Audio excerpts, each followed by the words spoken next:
कर्नाटक के रायचूर में कुल जमाती कौंसिल के लीडरों ने आइंदा असेंबली इंतखाबात के तहत रायचूर शहरी हलके से मुस्लिम उम्मीदवार को टिकट न देने पर जिले के दीगर असेंबली हलकों में कांग्रेस के खिलाफ मुहिम चलाने का इंतबाह दिया है।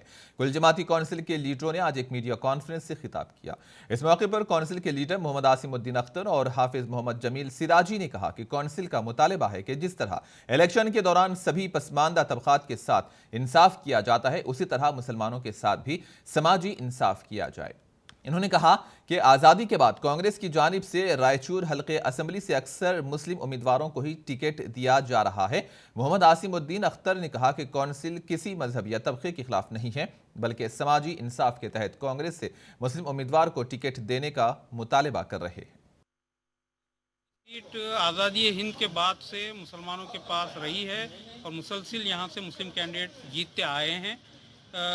गुज़िश्ता कुछ सालों में शिकस्त भी हुई है, लेकिन ये यहाँ तकरीबन 90,000 मुस्लिम वोटर्स की ये रायचूर सिटी है और यहाँ बहुत ही अच्छे चांसेस हैं।